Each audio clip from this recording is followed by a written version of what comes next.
Next time, gentleman from Oklahoma, gentleman Chairman Cole. Thank you. I'm struck a little bit by my friend's from Massachusetts last remark on transportation bill, because our position is actually the same as the minority leader's position on this, which is a short-term bill.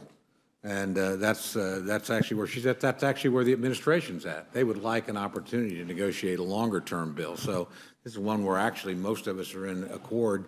Republicans in the House, the Democratic leader in the House at least, and the President of the United States. It's the Senate that we think we have our difference with. But I want to go quickly to the bill at hand, because there's a couple of points I want to make that go off. And first of all, I want to thank both of you for being here, and I want to thank both of you for your remarks about this, because they both actually, to a certain degree, reflect what I feel. The frustration on the regulation side is palpable and real. And any district in America, any business person that you talk to at any size business would tell you exactly what Mr. Marino has said, that the number one problem we have is too much regulation, often drawn up by people that, whatever their intentions, are not particularly knowledgeable about the field that they're regulating. My friend from Georgia, though, makes a good point about the constitutionality and the separation of powers issues. That's a real concern. I come down in favor of the bill, though, because I think, number one, something that we in Congress ought to agree on, and something I agree very much with my friend in Massachusetts on, is that we have given away way too much power here. I think the points he makes about the authorization for use of military force, exactly right.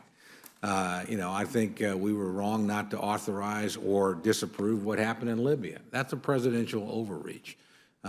But, a lot of times we do this to ourselves. When we wrote Dodd-Frank, we create a Consumer Protection Bureau that we have no power to appropriate money, no way to hold accountable. That was Congress giving away power to the executive branch. The Independent Payment Advisory Board in Obamacare is power given. We don't get to approve who those people are. We don't get to oversee, but they can technically control this.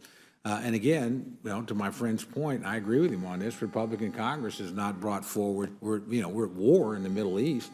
I don't hold the Speaker responsible. He asked the President when he actually began operations, bring that to Congress, submit an AUF. President waited 8 months, and but I think we should act. I still believe we should act on that.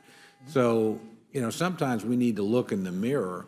And number one, see, Congress is a problem here for abdicating responsibility and giving away too much authority to the executive branch. We've done that under Democrats and Republicans. I don't see it as a partisan issue. I see it as a constitutional issue, and one where Congress is happy to assert authority when it wants to, but happy to kick it off when it's a hot potato too. And we've done that routinely.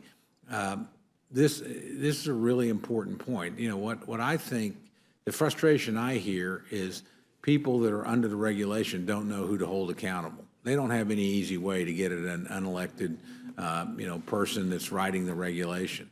They can get their hands right around our neck politically if they think we're doing something. And I think that's important. I think that's really fundamental in a democracy, that people feel like the people they elect, number one, have authority, and number two, if they misuse that authority, they can be held accountable.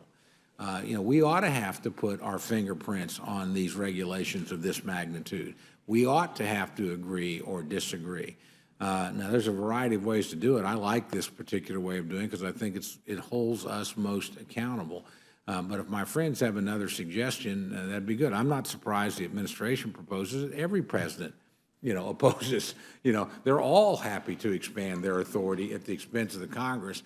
What I'm worried about is how often we've been willing to abet that process and participate in it. This is an effort to actually not only regain some of that authority, but to put ourselves in a position where we are held accountable, where the people can really see how we voted on something. Now, some people think, no regulations are important. I don't agree with that. I mean, actually, there are some regulations. We all want clean air. We all want clean water. We all want decent rules of the road, so to speak, in the conducting of business. But some elected element has to be more directly involved in that people can hold accountable when we go too far. And that's really hard to do. This is, I think, a really important effort. Last point I want to make, because I do want to touch on the economic point that my friend from Georgia raised. Actually, the Bush administration did not lose jobs every month. It actually increased jobs when they inherited a recession, which began 6 weeks after he took office. So in other words, he walked into a tough spot. Then he got 9/11. And, you know, we could argue just as clearly that I guess once we had a Democratic Congress and unemployment was under 5%, I guess that must have been responsible for what happened. I don't think so. I don't think economic cycles match up very well with political elections. We all like to draw that comparison. We certainly do when it's to our advantage. My friends do when it's to their advantage.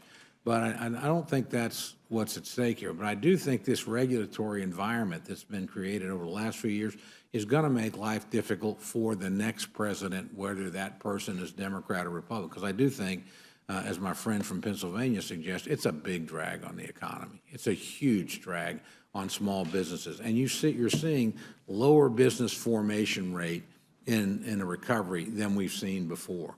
And there's a lot of reasons for that, and a lower labor participation rate, and companies being, and it is extremely difficult under Dodd-Frank. You know, when the aim of the legislation was to make big banks smaller, instead it's made them bigger. It's made it harder for community banks to finance things.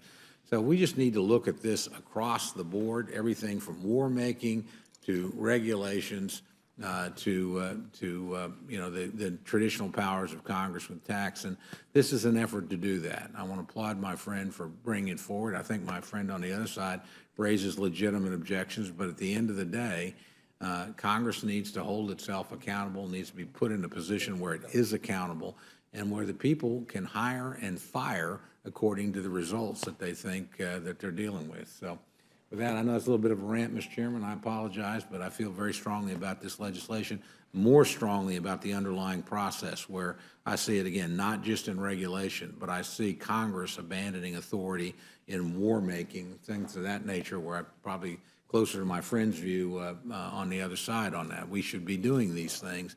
That falls on us as a majority. This is an appropriate action for the majority to take. I hope we continue to assert our authority and, frankly, put ourselves in a position where the American people can hold us responsible. Yield back.